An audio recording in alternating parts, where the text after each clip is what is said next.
Tiwari agriculture के online digital platform पर सभी बच्चे जल्दी से जुड़ जाएं, ठीक है। सभी बच्चे जुड़ जाएं भाई, ठीक है। गुड आफ्टरनून बच्चों, ठीक है। स्वागत है आप सभी का, नमस्ते, राधे राधे, जय हिंद साथियों। आज का सेशन शुरू करते हैं बेटा। सांख्यिकी यूनिट चल रही थी, क्या चल रही थी? सांख्यिकी, स्टैटिक्स। क्या चल रहा था बेटा? स्टैटिक्स। यही से एक प्रश्न बन जाता है, क्या स्टैटिक्स का, सांख्यिकी का कृषि क्षेत्र में प्रयोग होता है या नहीं होता है? ये बहुविकल्पी प्रश्न बनता है, ठीक है ना। तो इस तरह के आज थ्योरेटिकल प्रश्नों का जो है संग्रह लेकर आया हूं। और आज बच्चों थ्योरेटिकल पेपर, जो थ्योरेटिकल क्वेश्चन बनते हैं स्टैटिक्स के, नेक्स्ट सेशन में क्या करेंगे बच्चे? जो न्यूमेरिकल क्वेश्चन बनेंगे वो हल करेंगे। आज थोड़ा सा बहुलक जो रह गया था, माध्य पढ़ा दिया था, माध्यिका पढ़ा दिया था। अब तीसरा इसी में टॉपिक रह गया बहुलक, मोड, ठीक है ना। आज उसकी चर्चा कर लेते हैं और उसी के साथ कुछ थ्योरेटिकल क्वेश्चंस की चर्चा कर लेते हैं, ठीक है ना। ऐसे क्वेश्चन जो थ्योरी टाइप के होते हैं, उसको कुछ नहीं, बस आपको एक बार देखना है कि उसका क्या सही उत्तर होगा। बस अगर एक बार देख लिया तो प्रश्न अगर आता है परीक्षा में तो आप उस उत्तर को सटीक टिक कर आएंगे, ठीक है ना। क्योंकि स्टैटिक्स में क्या होता है कि वन वर्ड टाइप के भी कुछ क्वेश्चंस बन जाते हैं जो थ्योरेटिकल टाइप के होते हैं, मस्तिष्क बेसिस के होते हैं, ठीक है ना। जो भी डाटा वगैरह आप पढ़ते हो उस बेस पे। और इसके बाद नेक्स्ट सेशन क्या करेंगे, कुछ न्यूमेरिकल क्वेश्चन देखेंगे और ठीक है, इस तरह से अपना सत्र काफी अच्छा हो जाएगा। चलिए बच्चों, देरी न करते हुए अगला टॉपिक का हेड डालिए, बहुलक। हेड डालिए बेटा, बहुलक क्या? मोड। अंग्रेजी में कहते हैं मोड, हिंदी में कहते हैं बहुलक। क्या कहते हैं? बहुलक, ठीक है ना बेटा। बहुलक अंग्रेजी में कहते हैं मोड, है ना। अपना बेटा माध्य हो गया, माध्यिका हो गया। अब हम बहुलक की बात करते हैं। प्रश्न ये उठा कि बहुलक क्या होता है। साथियों, आपको आंकड़े दिए जा रहे हैं। खेल क्या है? खेल पूरा आंकड़ों का है। जब हम माध्यिका निकाल रहे हैं तब भी आंकड़े दिए जा रहे हैं, और जब बेटा हम माध्य निकाल रहे हैं तब भी आपको आंकड़े दिए जा रहे हैं। अब वो आंकड़े हो सकता है डायरेक्ट दिए जा रहे हो, तब हम माध्यिका निकालते हैं तो पदों का योग बटे पदों की कुल संख्या से भाग दे दिया, ठीक है। दूसरा और भी तरीका है, अगर पद दिया जाए उसकी बारंबारता दी जाए, तब हम माध्य माध्यिका की बात करें तो एफएक्स कर लेते हैं, ठीक है ना। तीसरा और भी तरीका हमने पढ़ा, वर्ग अंतराल के रूप में दिया जाए तो हमने ये कहा आपसे कि पहले आप मध्य पद निकाल लीजिए, वही आपका एक्स हो जाएगा, और उस पद की बारंबारता जो एफ है उसका फिर प्रोडक्ट करेंगे, फिर पद की बारंबारता का योग करेंगे, उसे भाग दे देंगे। इस तरह के हम पैटर्न को सीख रहे हैं। मैं उम्मीद करता हूं आप सभी इस बात को बहुत अच्छे से समझ पा रहे होंगे। आज के सेशन में हम बात करेंगे बहुलक क्या है। बहुलक का सीधा और साफ साफ अर्थों में बात करें, सीधी और साफ साफ अर्थों में बात करें बच्चों, जो पद, जो दिए गए आंकड़े हैं, उन आंकड़ों में जो पद सबसे अधिक बार आता है, मतलब जो आपको आंकड़े दिए जाएंगे परीक्षा में, उन परीक्षा में क्या करना है, जो पद सबसे अधिक बार आ रहा है वही बहुलक होता है। क्या होता है बेटा? बहुलक होता है। देखो सिस्टेमेटिक पढ़ो, आपको मैं विशेष बात एक बता देता हूं। जैसे हम जो पैटर्न पढ़ाते हैं बहुत सिस्टेमेटिक ऑर्डरिंग में पढ़ाते हैं, है ना, जल्दबाजी नहीं करते हैं। ऑर्डरिंग का मतलब क्या होता है बेटा? डायरेक्ट प्रश्नों पर हम वार नहीं किया जाता है, डायरेक्ट प्रश्नों पर हम अटैक नहीं कर सकते हैं। सबसे पहले क्या करते हैं, सबसे किसी भी कॉन्सेप्ट को अगर आप सिस्टेमेटिक पढ़ लोगे और ऑर्डरिंग में पढ़ लोगे, ऑर्डरिंग मतलब क्या होता है, क्रमबद्ध तरीके से, उसके फीचर्स को सही से समझ लोगे, किस तरह से प्रश्न गलत हो सकता है उस बात को भी समझ सकते हो, और कितने प्रकार से उस कॉन्सेप्ट में प्रश्न बन सकते हैं। अगर यह चीज कोई मास्टर आपको बता देता सही तरीके से, तब क्या होता है, तब आप क्या है, आए हुए क्वेश्चन को लगा लीजिए, क्वेश्चन की प्रैक्टिस कर लीजिए, फिर आपका पूरा बिल्कुल कार्यक्रम बढ़िया, बिल्कुल जबरदस्त हो जाएगा, समझे ना। तो कहने का मतलब है किसी चीज को पहले सिस्टेमेटिक पढ़ो, पढ़ने के बाद उस कॉन्सेप्ट का एप्लीकेशन करो, कहीं उसको एप्लीकेबल करो, कहीं जो कॉन्सेप्ट पढ़ा है अगर उसको प्रश्नों में कन्वर्ट नहीं किया तभी बेकार हो जाएगा। तो जो कॉन्सेप्ट पढ़ा है उसको प्रश्नों में कन्वर्ट किया जाता है, और फिर जाके हम कहीं क्वेश्चन प्रैक्टिस कर लेते हैं। इस तरह से हमारा 100% तैयारी हो जाती है, ठीक है ना। तो इसी प्रकार से बच्चों हम कहें बहुलक क्या होता है, तो आपसे कहेंगे जो पद सबसे अधिक बार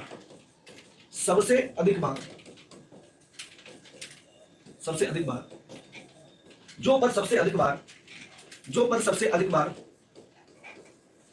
आता है उस पद को बहुलक कहते हैं। क्या कहते हैं बेटा? बहुलक।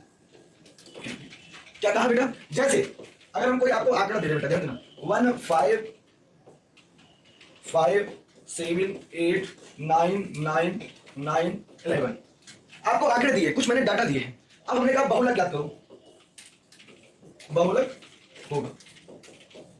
अब ध्यानपूर्वक समझो, बस ध्यानपूर्वक समझो, ठीक है ना, है ना। ध्यानपूर्वक समझो अच्छे तरीके से, एक बार समझो जिससे गलती ना हो। बेटा 1 कितने बार आया? एक बार। 5 कितने बार आया? 2 बार। 7 एक बार, 8 एक बार। 9 कितने बार आया बच्चा? 9 जो है ना, 9 की बारंबारता कितनी है? 9 की बारंबारता 3। सबसे अधिक बार कौन सा पद आया? 9। सबसे अधिक बार कौन सा पद आया? 9। तो दिए गए आंकड़ों में 9 सबसे अधिक बार आया, इसलिए 9 क्या हो गया? बहुलक। तो बहुलक क्या हो गया बच्चा? बहुलक क्या हो गया? बहुलक 9। तो यही हमने बात कहा कि जो पद सबसे अधिक बार आता है उस पद को बहुलक कहते हैं। जैसे उदाहरण, इसमें सबसे ज्यादा बार क्या आया? 9 आया। तो बहुलक क्या हो गया? 9 हो गया। ठीक है, चलिए नोट करो इतनी बात, नोट कर लो बेटा इतनी बात।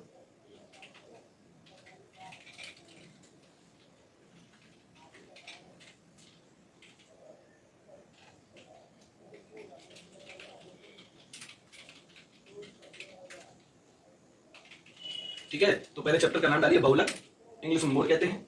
इसकी परिभाषा लिखिए, जो पद सबसे अधिक बार आता है उस पद को बहुलक कहते हैं। For example this type. ठीक है,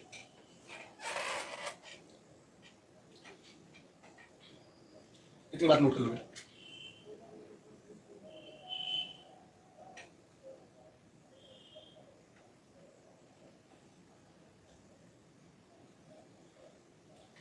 ठीक है, चलिए चलिए बच्चों, नोट हो गया होगा। हाँ जी, नोट हो गया होगा। अब दूसरी बात बेटा, अगर हम दूसरा एक और उदाहरण देते हैं, जैसे आपसे कहें 1 5 7 9 10 11। हाँ जी बच्चों, और आपसे कहें बहुलक होगा, बहुलक होगा। ए ऑप्शन दे रहे बच्चों 1, बी ऑप्शन दे रहे 5, सी ऑप्शन दे रहे 10 और डी ऑप्शन दे रहे नन ऑफ दीज। हाँ जी बेटा, हमने आपको क्वेश्चन क्या दिया 1 5 7 9 10 11 और आपसे कह रहे बहुलक होगा और आपको ऑप्शन दे रहे 1 5 10 और नन ऑफ दीज। अब आपका आंसर क्या होगा? तो बहुत से बच्चे हो सकता है इनमें से ए बी सी में से कोई भी आंसर कर दें, लेकिन हमने परिभाषा क्या कहा? अभी हमने डेफिनेशन क्या कहा बेटा? हमने डेफिनेशन क्या कहा कि जो पद सबसे अधिक बार आता है उसको बहुलक कहते हैं। और जब सभी पद समान बार आ रहे हैं तब बहुलक का मान क्या होगा? तब बहुलक डिफाइंड नहीं होता है, तब बहुलक परिभाषित नहीं होता है। क्लियर बच्चों, परिभाषा को ध्यान रखा करो। तो यहां पर 1 5 7 9 10 ये जितने भी पद दिए गए हैं सब समान बार आ रहे हैं, एक एक बार आ रहे हैं। अब बच्चों हम कैसे डिसाइड करेंगे कि बहुलक क्या होगा? कि बहुलक की तो परिभाषा ये होती है जो पद सबसे अधिक बार है। तो बच्चों यहां आंसर होगा नन ऑफ दीज। क्या होगा? None of these. ठीक है, अब जैसे वही चीज को एक और बात करते हैं, जैसे 1 1 5 5 7 7 9 9 9 10 11। अब हम कहें आपसे कि बहुलक क्या होगा? बहुलक होगा, ए ऑप्शन मान लो दे रहे हैं 5, बी में दे रहे हैं 1, सी में दे रहे हैं 9 और डी में दे रहे हैं 1। देखिए अब ये क्वेश्चन देखिए आप। अब हमने कहा कि बहुलक होगा, तो आप जब इस क्वेश्चन पे विचार करें बच्चों, तो ए कितने बार आया? 2 बार। 5 कितने बार आ रहा है? 2 बार। लेकिन बेटा 9 कितने बार आ रहा है? 3 बार। तो सबसे अधिक बार क्या आ रहा है? 9। तो बच्चों अब ना 5 होगा ना 1 होगा, क्या होगा? सी ऑप्शन करेक्ट हो जाए। क्लियर? तो मैं उम्मीद करता हूं आपको ये क्वेश्चन बहुत समझ में आया होगा। अब नोट कर लो, नोट कर।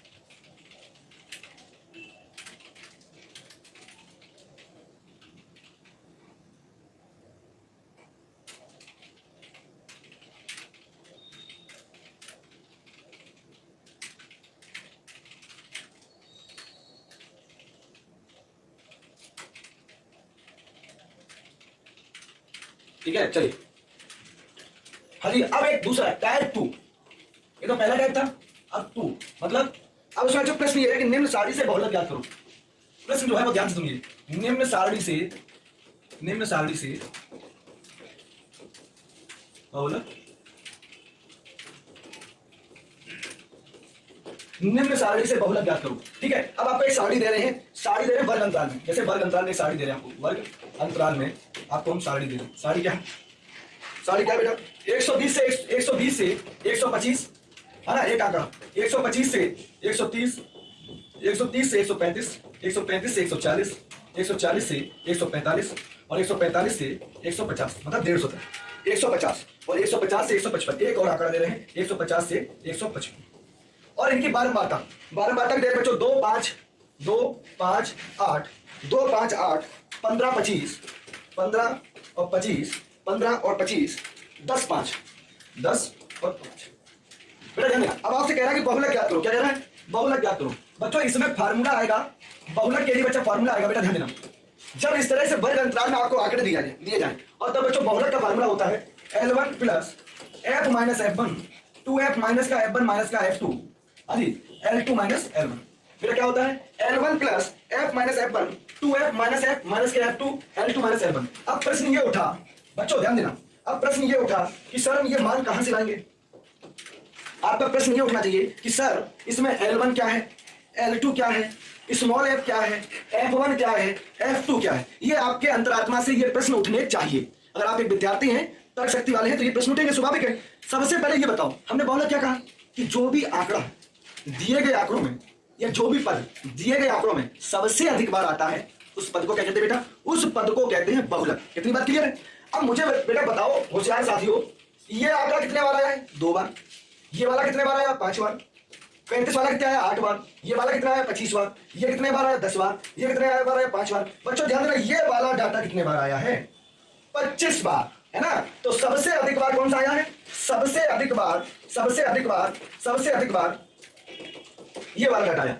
ठीक उसी प्रकार से बेटा, जैसे हम माध्य की बात कर रहे थे, उसी प्रकार से जिस तरह माध्यिका की बात कर रहे थे, उसमें भी एक संचय बारंबारता टेबल बनाते थे, फिर जो संचय बारंबारता का मान था वो ऊपर वाले का मान लेते थे। क्लियर है? ठीक इसी प्रकार से बच्चों यहां क्या करेंगे, ये वाला आ गया सबसे ज्यादा बार आया। प्यारे बच्चों ध्यान देना, इस आंकड़े को हम सबसे पहले इस एफ को स्मॉल एफ से व्यक्त करेंगे।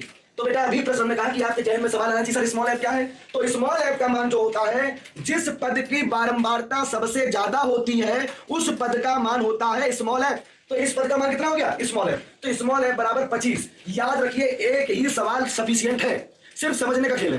तो बच्चों स्मॉल एफ क्या हो गया? स्मॉल एफ आपका ये 25 आ गया सबसे ज्यादा। अब प्रश्न ये उठा कि सर F1 और F2 क्या होता है? जो पद तुम्हें स्मॉल एफ में मिल जाएगा उस पद से ऊपर वाली बारंबारता, उस पद से ऊपर वाली बारंबारता F1 और उस पद से नीचे वाली बारंबारता जो है वो क्या कहलाती है? F2। बच्चों ने क्या कहा? आपको स्मॉल एफ मिल गया। स्मॉल एफ क्या था? जिस पद की बारंबारता सबसे ज्यादा हो वही पद स्मॉल एफ कहलाता। Got it? दूसरी, जो बारंबारता होगी उस बारंबारता से ऊपर वाला जो पद होगा वो क्या कहलाएगा बेटा? Small F1। और जो बारंबारता होगी, बारंबारता के नीचे वाला पद क्या कहलाएगा? Small F2। क्लियर हो गया बेटा? अब प्यारे बच्चों बताओ F1 का मान, अब कहना सर जी F1 का मान 15 है। कितना है? 15। तो ये तो हो गया F1 का मान। अब बेटा ध्यान देना, F2 का मान तो 25 के नीचे कौन संख्या है? 10। तो आप कहना सर जी F2 का मान जो है ना वो 10 है। देखिए स्मॉल F भी सीख गए, F1 का मान सीख गए, F2 का मान सीख गए। अब ध्यान देना बेटा, L1 L2 कहां से लाएंगे? जो वर्ग अंतराल होता है, वर्ग अंतराल का जो न्यूनतम मान है उसको कहते हैं L1। तो दिस इज L1। और जो अधिकतम मान है उसको बोलते हैं L2। क्या बोलते हैं? L2। तो बेटा ध्यान दे रहे हो, तो जो आंकड़ा सबसे ज्यादा बार आता है उस आंकड़े के सामने की जो बारंबारता है वो स्मॉल एफ हो गई, और जो अंतराल होता है उसमें सबसे न्यूनतम वैल्यू L1 और सबसे अधिकतम वैल्यू L2, और जो बारंबारता होती है उससे ऊपर वाला मान F1 और उससे नीचे वाला मान F2। अब उम्मीद करता हूं आपको बिल्कुल क्लियर हो गया होगा। अब ध्यान देना, अब यहां से L1 का मान कितना बेटा?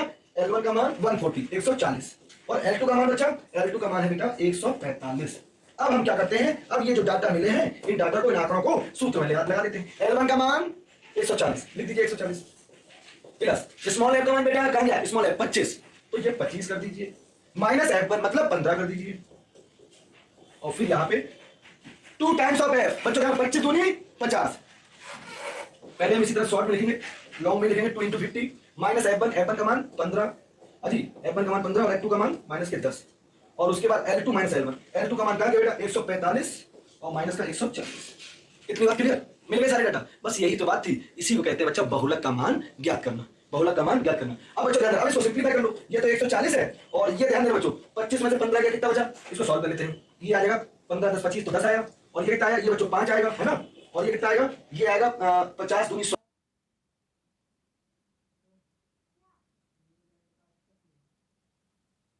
ठीक है ना? एफ स्मॉल एफ का मान है 25, तो 50, ठीक है? स्मॉल एफ का मान बच्चा 25 है, यहाँ पे करेक्शन करो, स्मॉल एफ है ना 2f माइनस F1, तो स्मॉल एफ का मान है 25। कितना है? 25। ये यहाँ पे 25 आएगा, ठीक है? तो 25 दूनी 50, 50 हो गया बच्चों। ये कितना हो गया? 15 10 25 हो गया। कितना बचा आपके पास? फाइनली आपके पास 25 बचा, है ना? ये 25। अब बच्चों ध्यान देना, 5 से 25 काटो कितने बार गया? 5 बार, और 5 से 10 काटो कितने बार गया? 2 बार। तो 140 में 2 जोड़ कितना आया? 142। हाँ भाई, निम्न सारणी में बहुलक का मान ज्ञात कीजिए। कितना आया? 142। अब बच्चों ध्यान देना, पेपर में आपको क्या करना है? कुछ भी नहीं लिखना पेपर में,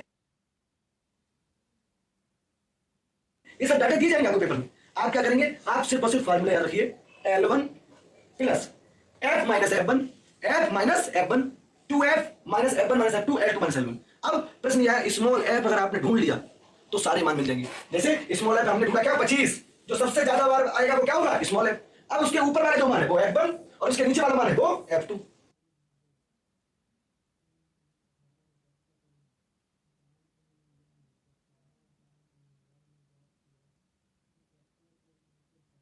और जो अंतराल है उसमें ये पहला वाला L1 और दूसरा वाला L2। सारे डाटा मिल गए आपको, डाटा मिल गए, इन मानों को पुट कर दो, फिर सेकंड और थर्ड क्लास की कैलकुलेशन। ठीक है, चलिए इसको नोट करो, इसको नोट कर लो भाई।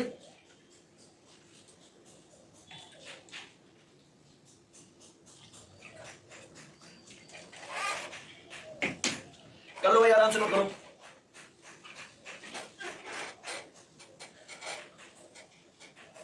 टाइप 2 हेडिंग डालो, उसमें लिखो निम्न सारणी से बहुलक ज्ञात करो। फिर वर्ग अंतराल बनाओ और हर एक वर्ग अंतराल में पदों की बारंबारता को लिखो। फिर बहुलक का सूत्र लगाओ। उसके बाद जो आंकड़े हमने जैसे डॉटेड किए वैसे आंकड़े बनाओ।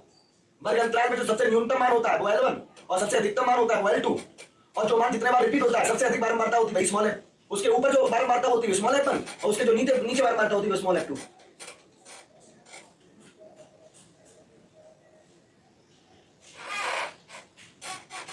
इस क्वेश्चन के बाद जो है अब इस चैप्टर के क्वेश्चन शुरू होंगे जो कि आपके टाइप नहीं हुए, हम ऐसे ही हैंड रिटन में कराएंगे एक एक क्वेश्चन।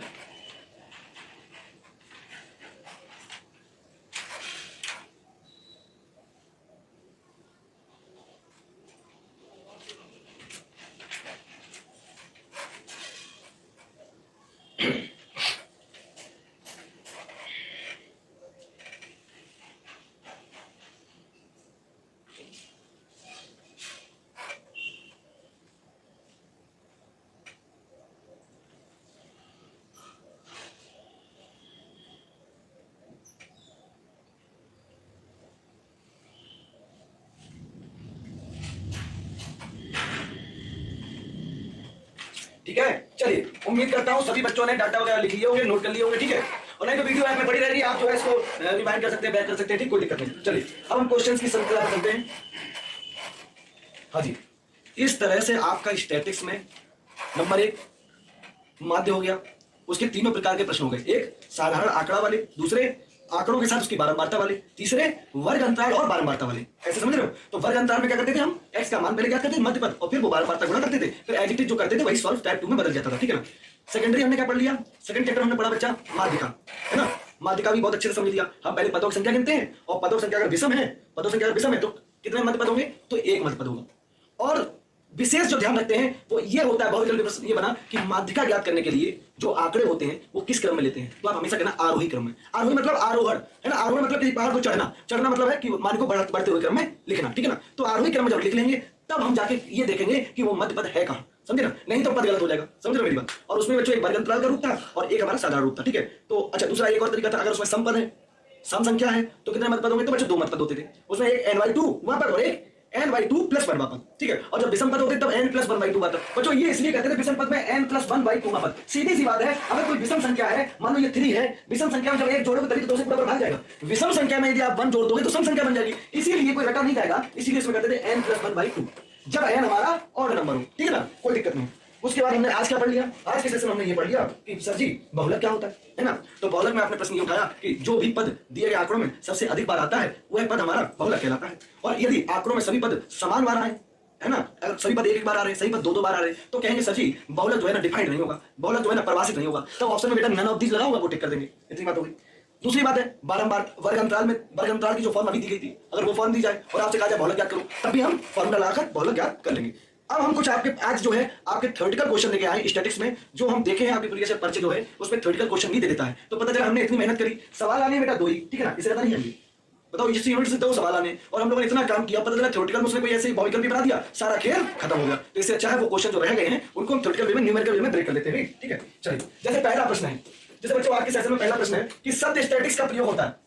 ये भी बात है पूछेगा वो, क्योंकि सांख्यिकी कहीं ना कहीं थ्योरेटिकल वे वाला सब्जेक्ट है, ये मैथमेटिक्स से अलग होता है। ठीक है ना, मैथमेटिक्स अलग चीज होती है, स्टैटिक्स अलग चीज होती है। पोर्शन कह सकते हैं कि आंकड़े उसमें गणित वाली चीज होते हैं इसलिए गणित है, लेकिन कहीं ना कहीं एक अलग विधि है। ठीक है ना, ये किसी भी विषय का पार्ट मान सकते हैं। धरती पर जितने भी विषय हैं उन हर विषय का पार्ट सांख्यिकी है, क्योंकि स्टैटिकल डाटा किसी सब्जेक्ट में निकाला जा सकता है। ठीक है ना, तो अब यहाँ प्रश्न उठा कि शब्द स्टैटिक्स, शब्द स्टैटिक्स, शब्द स्टैटिक्स, स्टैटिक्स का प्रयोग होता है और आपको बहुविकल्प देगा, ऑप्शन देगा का प्रयोग होता है। ठीक है ना, पहला ऑप्शन देगा, पहला ऑप्शन देगा केवल एक वचन के रूप में, केवल एक वचन के रूप में। आपकी परीक्षा में भी इस तरह का आया है प्रश्न, केवल बहुवचन के रूप में, केवल बहुवचन के रूप में। और सी आया, सी आया एक वचन व बहुवचन दोनों रूप में। ऐसा जो रहता है, कोई शब्द एक वचन भी होता है साथ साथ बहुवचन भी होता है ना। और डी क्या आ जाएगा, नन ऑफ दीज। ये पहला प्रश्न, विचार करो, थोड़ा विचार करो, तब तक हम दूसरा प्रश्न भी लिख देते हैं। ठीक है, विचार करो। वर्गीकरण का मुख्य उद्देश्य होता है, वर्गीकरण, जितने सांख्यिकी हम शब्द यूज कर रहे थे अभी थ्योरेटिकल वे में, जब हम जनरली शब्द यूज कर रहे थे थ्योरेटिकल वे में, लेकिन वो शब्द बहुत भारी भरकम है। हवा में बताया तो हवा में ही तैर जाएगा, जब तक हम लिखित तुम्हें चीजें नहीं देंगे, परीक्षा से पहले तुम्हें चीजें दिखी नहीं और रिवाइज नहीं करके गए तो दिक्कत हो जाएगी, है ना। इसलिए हवा हवाई वाला लेक्चर थोड़ा कम रखते हैं। हवा हवाई लेक्चर क्या होता है, ज्यादा चीजें मुंह से बोलेंगे, वो अभी सुनोगे, थोड़ी देर बाद बारिश तेजी हो जाएगी तो घर में, तो तुम भूल जाओगे वो चीजें। तो अपनी कॉपी पे जो है वो लिख जरूर लो। दूसरा क्या, वर्गीकरण। वर्गीकरण का मुख्य उद्देश्य है, वर्गीकरण का मुख्य उद्देश्य है, वर्गीकरण का मुख्य उद्देश्य है। पहला ये ऑप्शन, सम्मुखों का स्पष्टीकरण, जो डाटा होते हैं ना, सम्मुखों का स्पष्टीकरण। बी ऑप्शन, सम्मुखों का संक्षिप्तीकरण, सम्मुखों का संक्षिप्तीकरण, ठीक है ना। और सी ऑप्शन दे देते हैं। इसी तरह आपके पेपर में आए हुए कहीं ना कहीं एग्जाम वाले क्वेश्चन ही हैं, सम्मुखों के माध्य गणना और डी नन ऑफ दी। बताओ बेटा, पहला प्रश्न यह है, शब्द स्टैटिक्स का प्रयोग होता है केवल एक वचन के रूप में, केवल बहुवचन के रूप में, एक वचन व बहुवचन दोनों रूप में, या नन ऑफ दी। तो इस तरह का जब भी प्रश्न आए तो बेटा ध्यान देना, सम टाइम कभी कभी हम स्टैटिक्स का प्रयोग, स्टैटिक्स सांख्यिकीय नहीं बोलते हैं या सांख्यिकियां नहीं बोलते हैं, सांख्यिकी ही रहता है, चाहे उसे एक चीज के लिए बोला जाए चाहे उसे बहुत चीजों के लिए बोला जाए। इसलिए ध्यान देना, सांख्यिकी शब्द का प्रयोग एक वचन व बहुवचन दोनों रूप में करते हैं, ठीक है ना बेटा। तो ऑप्शन होगा हमारा सी ऑप्शन। कौन सा क्लियर हो गया, सी ऑप्शन क्लियर हो गया, ठीक है। तो अगर इस तरह क्वेश्चन आ जाए तो गलती नहीं करना। दूसरा, वर्गीकरण का मुख्य उद्देश्य होता है, जो हम क्लासिफिकेशन करते हैं। देखो बेटा, डाटा जो होते हैं, अगर हम ये कहना चाहें कि कोई संस्था है, उसमें 110 से 115 नंबर लाने वाले विद्यार्थी 5 हैं, उसी संस्था में 115 से 120 नंबर लाने वाले विद्यार्थी 8 हैं। अगर इस तरह से भाषा के रूप में लिखते हैं तो वह प्रश्न कहीं ना कहीं बड़ा हो जाएगा। लेकिन क्या करते हैं, अगर उस भाषा को स्टैटिक्स में डाल देते हैं और उस चीज को बच्चों डाटा के रूप में लिखते हैं, मतलब उस चीज को वर्गीकरण के रूप में लिखते हैं। वर्गीकरण वर्ग अंतराल में लिखा था, वो कहीं ना कहीं बच्चा लैंग्वेज होगी, और लैंग्वेज को हम लोग ने क्या कर दिया, एक वर्ग अंतराल में बदल दिया, तो वो लघु विधि हो गई। लघु विधि मतलब है कि सम्मुखों का स्पष्टीकरण, जो डाटा होते हैं स्पष्टीकरण नहीं, सम्मुखों का संक्षिप्तीकरण, संक्षिप्त तरीके से लिख देना, ठीक है ना। तो हमारा आंसर इसमें बी रहेगा, बाकी सभी ऑप्शन गलत है, बाकी सभी ऑप्शन गलत है, ठीक है। तो जिन बच्चों ने आंसर अच्छा दिया वेरी गुड, बहुत बढ़िया। जिनको अगर नहीं पता था तो बच्चों को टिक लगा लीजिए, बस आपको थोड़ा सा जानकारी के लिए दे रहा हूं क्वेश्चन, कि अगर आ जाते हैं तो ऐसा ना हो आप गलत करके चले आए, इसलिए सारे क्वेश्चन अभी लिख देंगे, ठीक है। चलिए दोनों क्वेश्चन लिखो जल्दी से, थोड़ा सा तेजी से लिखो भाई, जल्दी से लिखो, समय हम कम देंगे। अगर आप नहीं लिख पाते हैं तो बाद में भी आप वीडियो को रिकॉर्ड कर लेना, एक बार देख लेना, ठीक है।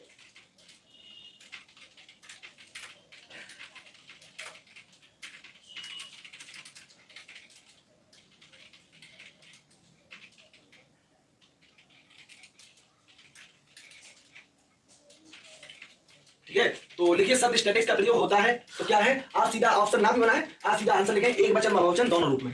फिर वर्गीकरण का मुख्य उद्देश्य होता है, तो आप सीधा लिखें सम्मुखों का संक्षिप्तीकरण, मतलब डाटा होता है उनको हम ब्रीफली कर लेते हैं, ठीक है ना, संक्षिप्तीकरण। ठीक है, चलिए मैं उम्मीद करता हूँ लिख गया होगा, ठीक है, कोई बात नहीं। अगला प्रश्न, हाँ भाई, नेक्स्ट क्वेश्चन क्या कह रहा है बेटा, 3,7, 2, 11, 8 के माध्यिका का मान होगा, के माध्यिका का मान होगा, माध्यिका का मान होगा। और यहां पे अगर ऑप्शन दे तो ऑप्शन मान लो दे देते हैं 11, 7, है ना, सी मान लो 8 देते हैं, और डी नन ऑफ दी दे देते हैं, डी नन ऑफ दी दे देते हैं, ठीक है। चलिए माध्यिका, बच्चों हमने क्या कहा, माध्यिका में विशेष ध्यान किस बात का रखते हैं बेटा, पहले क्रमों को ये देखते हैं कि आरोही क्रम में लिखे हैं अथवा नहीं लिखे। बताओ आरोही क्रम में लिखे 3, 7, 2 नहीं लिखे, है ना। तो सबसे पहले आरोही क्रम में लिखते हैं 2, फिर 3, फिर 7, उसके बाद 8, उसके बाद 11। अब बिल्कुल राइट आंकड़ा हो गया, है ना, आरोही क्रम में लिख लिया। अब बच्चा हम ये देखते हैं पद कितने हैं, तो 1, 2, 3, 4, 5 एंड और कितना बचा, 5 पद हैं। अब मुझे ये बताओ, बेसिक बात है, 5 के साथ और नंबर विषम संख्या कैसी है, 5 क्या है, विषम संख्या, कैसी है, विषम संख्या। अब जो बच्चों 5 विषम संख्या है तो हमने क्या बताया था, कितने मध्य पद होंगे, एक मध्य पद होगा, तो वो भी कौन सा होगा, n+1/2, वह मध्य पद का मान, वह मध्य पद का मान। तो n का मान कितना, 5 + 1/2 मतलब 6/2, मतलब 3वां मध्य पद का मान। बताओ तीसरा मध्य पद कौन सा है, 1, 2, 3, हाँ जी 7 है ना, क्लियर हो गया। तो बताओ कौन सा आंसर होगा, बी ऑप्शन करेक्ट होता है, ठीक है। चलिए कर लो जल्दी से,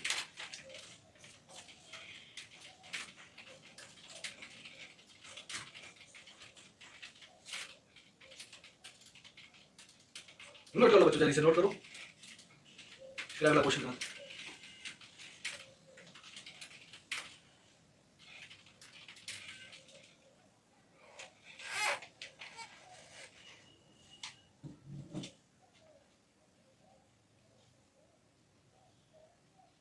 चलिए।